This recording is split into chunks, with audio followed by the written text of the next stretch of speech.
Hello friends, इस video के अंदर हम राजस्थान एक्साइज एक्ट 1950 के चैप्टर 9 के सेक्शन 69 को कम्प्लीटली कवर करेंगे। सेक्शन 69 बात करता है what things are liable to confiscation.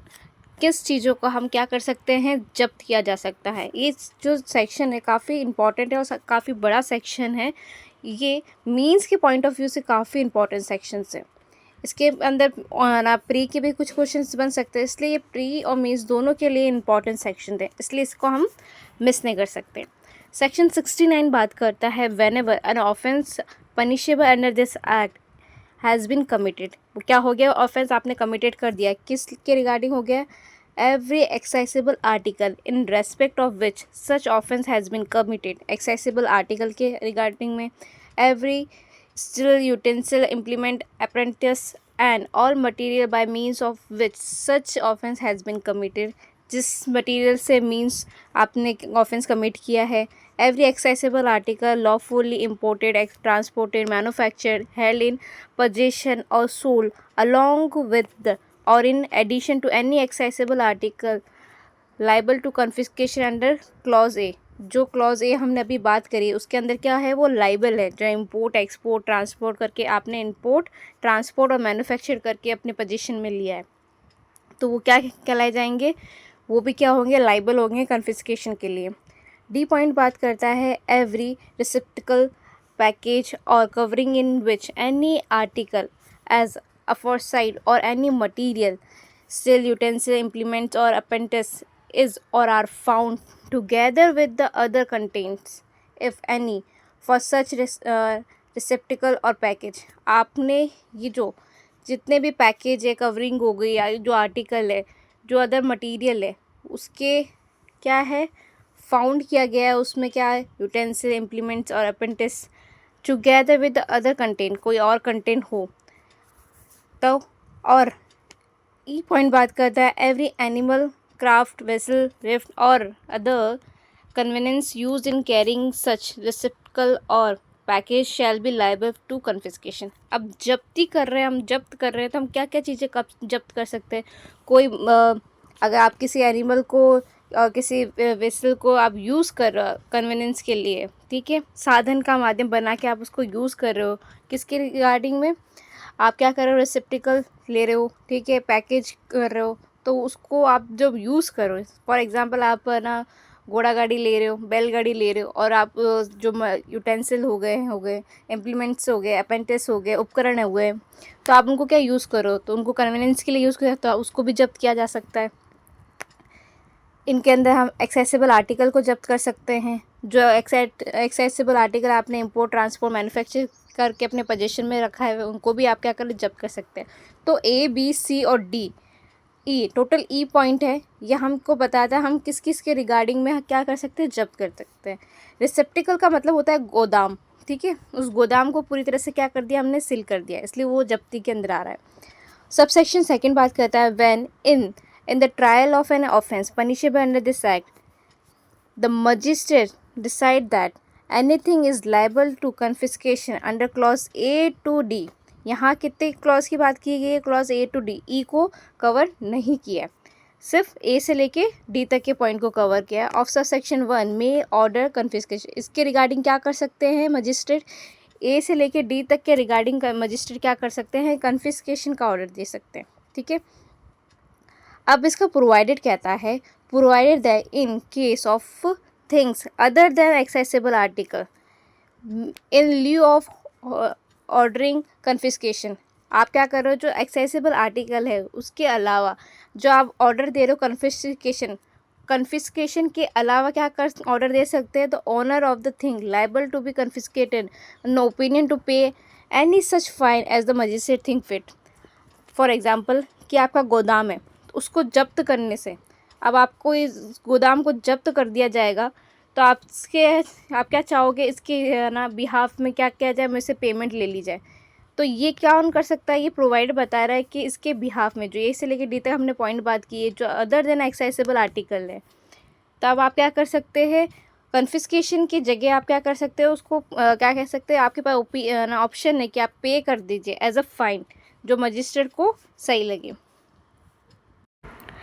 ये प्रोवाइडेड जो फर्दर है ये भी 2007 के अंदर ऐड किया गया है। प्रोवाइडेड फर्दर कहता है if the accessible article seized in connection with an offence under this act are such as cannot be legally sold in Rajasthan, जो आप राजस्थान में सोल्ड नहीं कर सकते हो, आप बेच ही नहीं सकते हो राजस्थान के अंदर, उसको क्या किया गया है, सीज कर दिया गया है। The form they are seize such accessible article में be order to be confiscated by. अब इसकी जब्ती कौन करेगा, इसका ऑर्डर कौन देगा, इसकी जब्ती का ऑर्डर देंगे डिस्ट्रिक्ट एक्साइज ऑफिसर। ठीक है, इसमें यहाँ पर मजिस्ट्रेट को पावर ना देके किसको पावर दी गई है, डिस्ट्रिक्ट एक्साइज ऑफिसर को पावर दी गई है। वेदर और not prosecution in institute for the offence and whether और not the offence is compounded, भले वो ऑफेंस क्या हो, कंपाउंडेबल ना हो, भले उसके रिगार्डिंग आपने कोई प्रोसिक्यूशन इंस्टीट्यूट नहीं किया हो, तो इसके कन्फिस्केशन का ऑर्डर देने की पावर किसके पास है, जो लीगली सोल्ड करने का राइट ही नहीं है कि आप राजस्थान के अंदर उसको सोल्ड करो। ऐसे एक्सेसिबल आर्टिकल का सीज करने का, कन्फिस्केशन करने का पावर है डिस्ट्रिक्ट एक्साइज ऑफिसर के पास। अब sub section second capital A भी 2007 में ऐड हुआ है। ये कहता है where the district excise officer after passing an order of confiscation, जब वो ऑर्डर पास कर देते हैं कन्फिस्केशन, जो सब सेक्शन 2 के अंदर हमने पढ़ा है, of is the opinion that it is expedient to the public interest, उनको ऐसा लगता है ये ना लोक हित के लिए है, तो वो क्या कर सकते हैं, लोक हित को ध्यान में रखते हुए may order the confiscated excisable article or any part thereof to be sold by the public auction. तो क्या कह सकते हैं उनको कि आप क्या करें, इसे पब्लिक ऑक्शन पे सोल्ड करें, या तो आप उसको डिस्ट्रॉय कर दे टू बी डिस्ट्रॉय, और या तो आप क्या कह रहे हैं, डिस्पोज कर दे permanently in accordance with the rules made by the state government. 3 चीज़ें कर सकते हैं, या तो हम क्या कर देते हैं उसको पब्लिक ऑक्शन, ठीक है, दूसरी चीज़ है कि हम उसको डिस्ट्रॉय कर दें, तीसरी क्या है उसको डिस्पोज कर दें, पूरी तरह से ख़त्म कर दें परमानेंटली, जैसे कि स्टेट गवर्नमेंट ने कोई रूल्स बनाया है उसके अकॉर्डिंग। तो ये 3 चीज़ कौन कर सकते हैं, डिस्ट्रिक्ट एक्साइज ऑफिसर ऑर्डर देने क्या है, जो पब्लिक हित को ध्यान में रखते हुए चाहे तो ये ऑर्डर भी पास कर सकते हैं। सब सेक्शन सेकेंड भी बात करता है whenever any accessible article is seized under subsection 1, जो subsection 1 के अंदर जो भी accessible article seize किए, the district excise officer shall have and notwithstanding anything containing any other law for the time being in force any court, क्या बात की है यहाँ पर, किसको कहा गया है कि any court, tribunal or other authority shall not have, क्या नहीं है उनके पास, jurisdiction to make an order with regard to the possession, delivery, disposal and release of such property. यहाँ पर कितनी इंपॉर्टेंट बात बोल दी है कि जो एक्सेसिबल आर्टिकल हमने सब सेक्शन 1 के अंदर सीज कर रहा है, तो यहाँ कह रहे हैं डिस्ट्रिक्ट एक्साइज ऑफिसर के अलावा ना किसी कोर्ट के पास, ना किसी ट्रिब्यूनल के पास, ना अदर अथॉरिटी के पास जुरिडिक्शन है, मतलब उनके पास जुरिडिक्शन नहीं है कि वो ऑर्डर में दे, किसके रिगार्डिंग ऑर्डर ना दे, पोजेशन, डिलीवरी और डिस्पोजल के रिगार्डिंग, जो रिलीज ऑफ सच प्रॉपर्टी उनके रिगार्डिंग वो ऑर्डर पास ही नहीं कर सकते, उनके पास जुरिडिक्शन ही नहीं है। तो ये जुरिडिक्शन किसके पास है, सिर्फ और सिर्फ डिस्ट्रिक्ट एक्साइज ऑफिसर के पास है, जो सब सेक्शन 1 के अंदर सीज की गई है उन एक्सेसिबल आर्टिकल पर।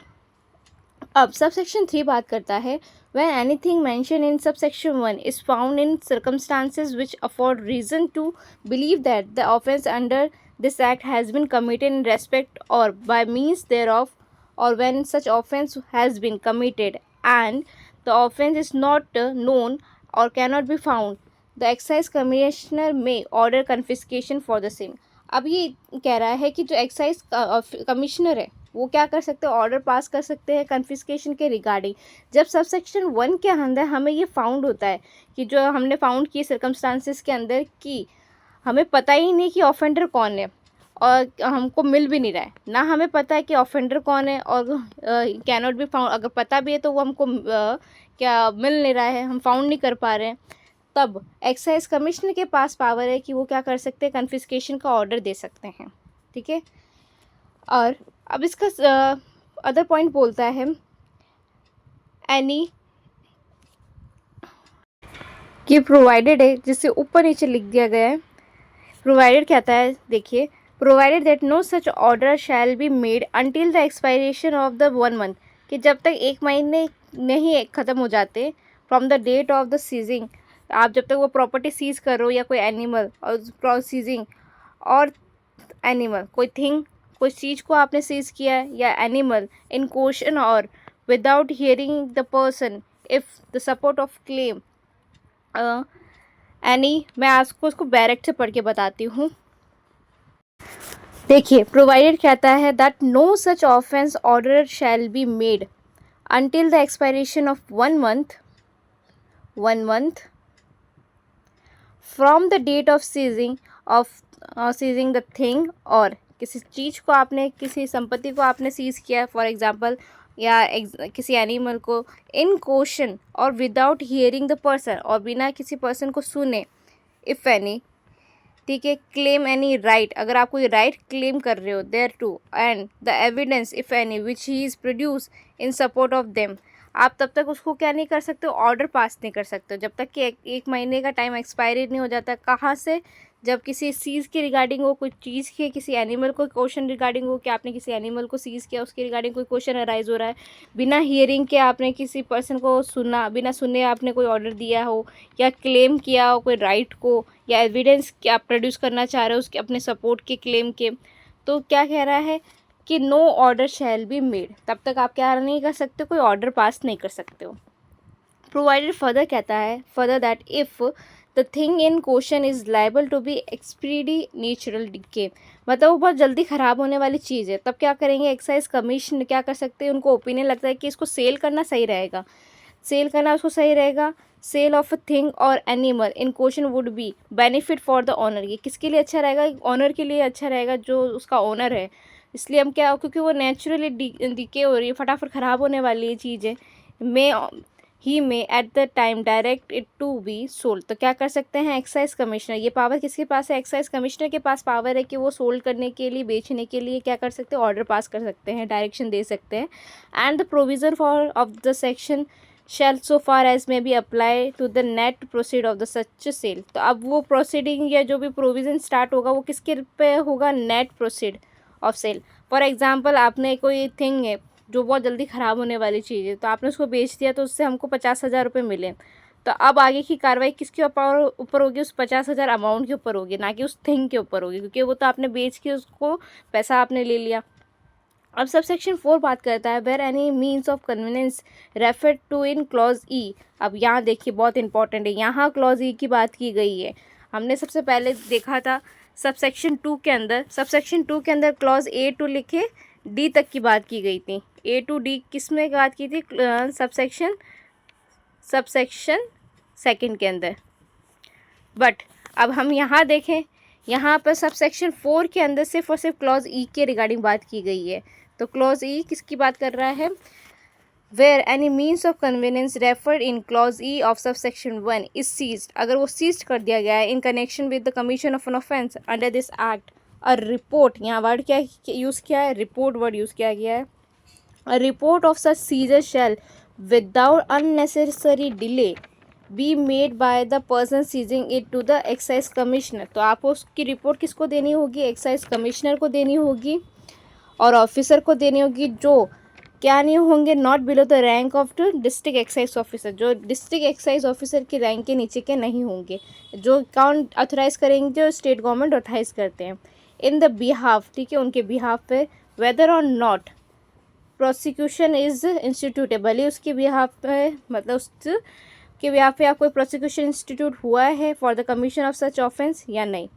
अब ये प्रोसिक्यूशन इंस्टीट्यूट किसी ऑफिसर के रिगार्डिंग में मैं बात नहीं कर रही हूँ, ये जो हमने जो मीन्स ऑफ कन्वीनियंस जब्त की है ना, तो उस जब्त के ऊपर कोई प्रोसिक्यूशन इंस्टीट्यूट हुआ है या नहीं उसके रिगार्डिंग है, किसी ऑफिसर या एक्साइज कमिश्नर के ऊपर ये बात नहीं कही है, ठीक है। द एक्साइज कमिश्नर, यहाँ पे क्या बोला है कि excise commissioner, excise office or officer authorise in this behalf by the state government having jurisdiction over the area, क्या है उनके पास जुडिक्शन है, ठीक है, over the area the said means of conveyance was seized may if satisfied that he said the means of convenience was used for the commission of offence under this act, the order confiscation may be made order of confiscation of said means of convenience। ये कह रहा है जो excise commissioner है और जो उसके जो ऑफिसर भी है और दो चीज़ हो गई, एक तो एक्साइज कमिश्नर भी हो गया, ऑफिसर भी जो ऑथराइज्ड है स्टेट गवर्नमेंट के बिहाफ पे, और उनके पास क्या है, जुडिक्शन है, उनके पास जुडिक्शन है। तो और वो सेटिस्फाइड हो जाते हैं कि हाँ ये जो कन्वीनियंस यूज़ किया गया है ऑफेंस में वो क्या है, कन्फिस, तो उनका क्या रिगार्डिंग क्या कर सकते हैं, वो ऑर्डर पास कर सकते हैं उनके उसकी जब्ती के लिए। जो कन्विंसकेशन जो साधन आपने यूज़ किया है ऑफेंस करने के टाइम पे, उस साधन को क्या कर सकते हैं, उसको जब्त किया जा सकता है बाय द एक्साइज कमिश्नर और ऑफिसर। अब इसका प्रोवाइडेड कहता है that before ordering confiscation for the said means of conveyance a reasonable opportunity of being heard shall be afford to the owner. आपको ये तो है कि बेसिक चीज़ें ये कि हमको को सुनने का अधिकार दिया जाता है, तो reasonable opportunity of being heard to be give to the owner of the said means of conveyance, ठीक है। And if such owner satisfy करता है, अगर वो ऑनर सेटिस्फाई कर देता है एक्साइज कमिश्नर को और ऑफिसर को जो ड्यूली ऑथराइज्ड है बाय द स्टेट गवर्नमेंट कि है that he had no reason to believe that such has offence has been or likely to be, कि उसको तो पता ही नहीं था, कि मुझे ये नॉलेज में नहीं था कि ऑफेंस ऐसा हो जाएगा या होने वाला है, उसके नॉलेज में नहीं था, और वो ये और उसने अपने ड्यू केयर लिया, प्रिवेंशन की इस कमीशन को ऑफेंस को रोकने के लिए। तो अगर एक्साइज कमिश्नर ऑफिसर और जो स्टेट गवर्नमेंट से सेटिस्फाई है, तो क्या उससे सेटिस्फाई हो जाते हैं उस पर्सन के, उस ऑनर, जब वो ये फील करता है कि ये मेरे रीज़न, मेरे तो नॉलेज में ही नहीं था, मुझे तो पता नहीं था, या मेरे पता था तो मैंने पूरा उसको रोकने के लिए अपनी पूरी कोशिश की है, तो वो क्या कर सकते हैं, वो ऑर्डर नहीं पास करेंगे। May not confiscate the said means of conveyance, तो उसको जब्त नहीं करेंगे। कब? जब एक्साइज कमिश्नर और एक्साइज ऑफिसर सेटिस्फाई हो जाते हैं तब। अब प्रोवाइडेड फर्दर कहता है that where such means of conveyance is on by the central government. यहाँ इंपॉर्टेंट आ गया, अगर वो क्या है, कन्वीनियंस आपने ऑन किसके पास द्वारा हो रहा है, सेंट्रल गवर्नमेंट के द्वारा, स्टेट गवर्नमेंट के द्वारा, या उनके अंडरटेकिंग के द्वारा, तो आप ये जो ऑर्डर ऑफ कन्फिस्केशन कर रहे हो वो आप नहीं दे सकते हो। No order of confiscation for such means of conveyance shall be pass by the excise commissioner और एक्साइज ऑफिसर जो स्टेट गवर्नमेंट के बिहाफ में। अगर ये नहीं पास कर सकते तो फिर कौन कर सकता है, तो इसके रिगार्डिंग में बोला इन this behalf and the matter shall be refer. तो क्या कर दिया जाएगा, जो चीज़ ठीक है on by central government state government है, तो उसके रिगार्डिंग क्या किया जाएगा, उसको आपको क्या रेफ़र कर दिया जाएगा स्टेट गवर्नमेंट को बाय द एक्साइज कमिश्नर और द ऑफिसर। तो एक्साइज कमिश्नर और एक्साइज ऑफिसर क्या कर देंगे, वो चीज़ क्या कर देंगे, रेफ़र कर देंगे। जब उनके नॉलेज में आएगा कि ऑन बाय सेंट्रल गवर्नमेंट या स्टेट गवर्नमेंट है, तो वो क्या कर देंगे, उनको रेफ़र कर देंगे by the for the making of such order. किसके रिगार्डिंग में, कि अब आप उसके रिगार्डिंग में कोई ऑर्डर बनाइए रिगार्डिंग मीन्स ऑफ कन्वीनियंस जो यूज की गई है the state government deem fit. इसके लिए क्या करेंगे, जो स्टेट गवर्नमेंट को सही लगेगा, उचित समझेंगे, वो ही कार्यवाही कौन करेंगे, स्टेट गवर्नमेंट करेगी। अब प्रोवाइडेड नेक्स्ट कहता है also that before ordering confiscation under sub section the owner of the means of conveyance refer to in clause E. अब यहाँ पर बात किसकी गई है, clause E of sub section 1 may be given an opinion to pay. हमने बात करी थी जब उसकी चीज़ को अगर आप कन्फिस्केशन करो, जब्त करो, तो यहाँ पर ये उसके पास भी ये ऑप्शन दिया जा रहा है कि आप क्या कर सकते हो, उस कन्फिस्केशन के रिगार्ड में बिहाफ में क्या कर सकते हो, पे कर सकते हो, पे a fine not exceeding the market price of such means. अब यहाँ इंपॉर्टेंट बता दिया कि ये कितना नहीं होना चाहिए, मार्केट प्राइस से एक्सीड नहीं होना चाहिए। तो ये चीज़ क्या हो गई, इंपॉर्टेंट हो गई है, तो वो उतना पे करेंगे। अब पॉइंट 6 सबसेक्शन 6 बात करता है whenever any means of conveyance is referred in clause E of subsection 1 is seized. तो आपने क्या कर दिया, उसको सीज कर दिया, जो क्लॉज ई के अंदर ना कोई मीन्स ऑफ कन्वीनियंस यूज़ किया है in connection with the commission of offence the excise commissioner और द एक्साइज ऑफिसर जो ऑथराइज है स्टेट गवर्नमेंट के बिहाफ में not with standing anything contain in any law for the time big in force any court. तो किसी और के पास है पावर ही नहीं, सिर्फ एक्साइज कमिश्नर और ऑफिसर को पावर दी गई है जो स्टेट गवर्नमेंट के बिहाफ में ऑथराइज्ड है। तो any court tribunal other authority shall not have jurisdiction to take order. तो यहाँ पर भी बात कर दी कि जो क्लॉज ई है सबसेक्शन 1 का, तो वो उसके रिगार्डिंग भी कोई कोर्ट, ट्रिब्यूनल या अदर अथॉरिटी कोई ऑर्डर नहीं दे सकती, जिनके पास जुरिडिक्शन नहीं है, पोजीशन पर कोई ऑर्डर पास नहीं कर सकते, delivery, disposal, release of such means of convenience के रिगार्डिंग भी कोई ऑर्डर नहीं पास कर सकते। तो ये पावर किसके पास है? एक्साइज कमिश्नर और ऑफिसर जो स्टेट गवर्नमेंट के द्वारा क्या है? ऑथराइज्ड है। सब सेक्शन 7 बात करता है वेयर द एक्साइज कमिश्नर और the excise officer authorise by the state government in this behalf is of the opinion है, अगर उनको ऐसा लगता है that the explain public interest के लिए और for the benefit of owner, दो चीज़ हो गई, पब्लिक लोक हित के लिए लग रहा है या उस ऑनर के बेनिफिट पर लग रहा है, that the means of conveyance as referred to in clause E of sub section 1, जो क्लॉज ई सब सेक्शन 1 में हमने क्या किया है? जब्त की है means of conveyance, seize for the commission of offence be sold to the public होगा। ये सिर्फ और सिर्फ क्लॉज ई और सबसेक्शन 1 के ही बात कर रहे हैं कि हम उसको क्या कर देंगे? सोल्ड कर देंगे। उसका क्या कर सक रहे हैं? पब्लिक ऑक्शन करके। He may at any time direct to it to sold, तो किस तरह से आप उसको बेच दोगे? As a public auction. अब सबसेक्शन 8 बात करता है where any means of conveyance is sold as aforesaid the sale proceed thereof after deduction, अगर कोई आपने क्या कर दिया? आपने उसको सेल कर दिया, बेच दिया आपने मीन्स ऑफ कन्वीनियंस को, जो सेल प्रोसीड हुई है after deduction of expenses of such sale, जो सेल को करते टाइम जो एक्सपेंसेस हुए उसको डिडक्ट करा जाएगा। ठीक है, ऑक्शन को करते टाइम जो एक्सपेंसेस हुए उसको डिडक्ट किया जाएगा, या अदर इंडस्ट्रियल एक्सपेंसेस कोई एक्सपेंसेस हुए तो उसको डिडक्ट किया जाएगा। एंड अदर केस, ये किसके केस के बात की गई? जो डिडक्शन ये सिर्फ और सिर्फ सोल्ड के रिगार्डिंग में बात की है। जब आप बेचते टाइम पे कोई एक्सपेंसेस हुए तो उन सबको डिडक्ट किया जाएगा।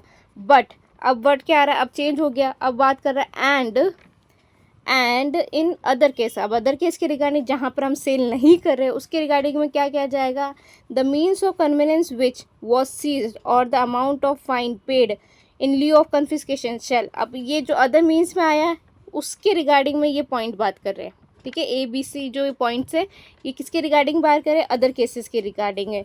जो आपने क्या किया? सीज कर दिया, या आपने या तो इसको सीज किया है या आपने क्या अमाउंट ले लिया as a fine paid on the lieu of confiscation. जब्ती के बिहाफ में जो ऑप्शन दे रहे थे आपके, उसके बिहाफ में आपको फाइन पे कर सकते हो, तो वो आपने अमाउंट ले लिया फाइन का। अब ए पॉइंट कहता है where no order of confiscation is ultimately passed by the excise commissioner और the officer authorised by the state government in this behalf, अगर वो जो ऑर्डर है कन्फिस्केशन का वो एक्साइज कमिश्नर और एक्साइज ऑफिसर के द्वारा पास नहीं किया जो स्टेट गवर्नमेंट से ऑथराइज है, तब बी पॉइंट बात कर रहा है। जो ये बी पॉइंट है ये 2005 में ऐड किया गया है, 2005। Where order pass in appeal so require, कोई ऑर्डर पास किया गया अपील में। सी पॉइंट बात कर रहा है where in prosecution instituted for the commission of offence under this act in respect of which the order of confiscation has been made under this section, the person concerned is acquitted। तो क्या माना जाएगा? वो person acquitted माना जाएगा कि अगर आपने इंस्टीट्यूट किया है कोई, ठीक है, प्रोसिक्यूशन इंस्टीट्यूट करा है कमीशन ये ऑफेंस के रिगार्डिंग में, और उसके लिए ऑर्डर पास हुआ है for confiscation has been made under this section, तो वो पर्सन क्या माना जाएगा? वो पर्सन क्या माना जाएगा? एक्विटेड। तो ये इंपॉर्टेंट हो गया, ये MCQ में पूछा जा सकता है कि उस पर्सन क्या माना जाएगा, कन्विक्टेड या एक्विटेड। तो ये यहाँ पर लिखा गया है क्लियरली कि उसको हम क्या मानेंगे? Acquitted. To be paid return, जो उसने क्या पे कर दिया, रिटर्न कर दिया, रिफंड कर दिया, as the case may be to its owner. अब नेक्स्ट बात करता है provided that no interest shall be payable on the amount of to be paid or refund under this subsection, कि कोई भी आप इंटरेस्ट आपको पे नहीं किया जाएगा, दैट नो इंटरेस्ट। ठीक है, जो अमाउंट आपने पे किया यहाँ पर या आपको रिफंड हुआ है, ठीक है, उसके रिगार्डिंग में आपको कोई भी इंटरेस्ट नहीं देना है। सबसेक्शन 9 बात करता है any order of confiscation made by the excise commissioner, किनके द्वारा? एक्साइज कमिश्नर के द्वारा और एक्साइज ऑफिसर के द्वारा कोई ऑर्डर पास किया जा रहा है कन्फिस्केशन का जो स्टेट गवर्नमेंट के बिहाफ में ऑथराइज्ड है, shall not prevent the infliction of any punishment which the person affected thereby liable to under this act. ये कह रहा है, ये प्रिवेंट नहीं कर रहा है, किसी पर्सन को प्रिवेंट नहीं कर रहा, जो ऑर्डर उन्होंने पास कर दिया कन्फिस्केशन का, कि कि मतलब आपने ऑर्डर पास कर दिया, तो इसका मतलब ये थोड़ा ना कि इस एक्ट के अंदर आप कोई लाइबल हो, ठीक है, कोई पनिशमेंट के लिए लाइबल हो, तो वो हट जाएगा। नहीं, आपको उससे प्रिवेंट नहीं किया जाएगा, ठीक है। अगर ऑर्डर ऑफ कॉन्फिस्केशन दे दिया तो इसका मतलब है कि हमने पैसा दे दिया या हमने जब्ती करवा ली, अब हम पे कोई लाइबिलिटी नहीं है। बिल्कुल आप पे लाइबिलिटी रहेगी। जो अगर इस पनिशमेंट कोई आपको इस इम्पोज की जा रही इस एक्ट के अंदर, तो वो पनिशमेंट भी आपको दी जाएगी, ठीक है। हमने अब सेक्शन 69 को पूरी कम्प्लीटली कवर कर लिया है। ये वीडियो ज़्यादा लंबा हो जाएगा, इसलिए मैं इसको यहीं पे कंप्लीट कर रही हूँ। Thank you.